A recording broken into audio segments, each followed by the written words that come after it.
Un pays immense, l'Algérie, le plus vaste d'Afrique, au climat et au relief très diversifié, très riche, au bord de la Méditerranée, en face de l'Europe, au cœur du Maghreb, peuplé majoritairement de jeunes, dont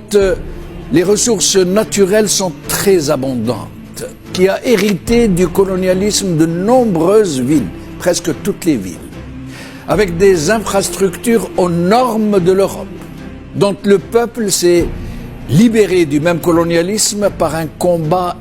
épique, admirable, qui a suscité l'admiration du monde entier. En somme, un pays de cocagne, très prometteur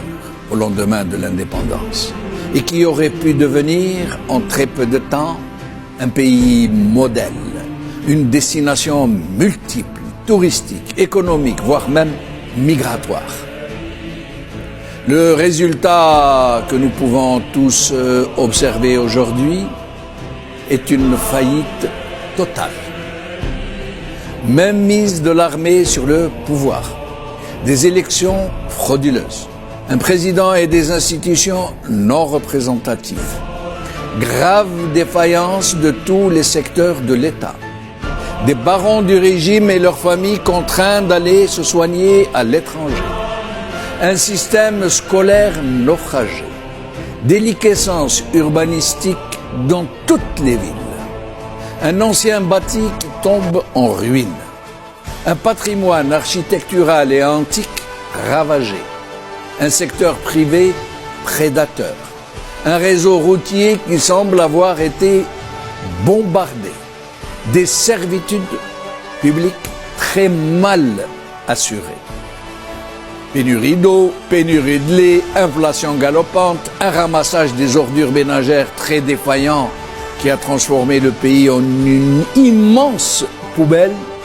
un chômage qui fait des ravages, une misère qui explose, la corruption et le mensonge institués en système de gouvernance, total contrôle sur une presse pléthorique et mercenaire, une justice aux ordres et donc une répression très dure et surtout une épouvantable dégradation des valeurs civiques, un incivisme à peine imaginable pour qui ne connaît pas ce pays, une hémorragie des cerveaux vers les pays occidentaux et un phénomène de la harga qui laisse penser à un bot people en gestation. Et ce ne sont là que les aspects les plus visibles de ce merveilleux pays que le pouvoir a transformé en enfer, où de très nombreux parmi ses habitants ne rêvent plus que de pouvoir s'en arracher. Voici, entre autres, pourquoi le pouvoir donne la vraie mesure de ceux qui le détiennent. Et voici ce qu'ils ont commis sur ce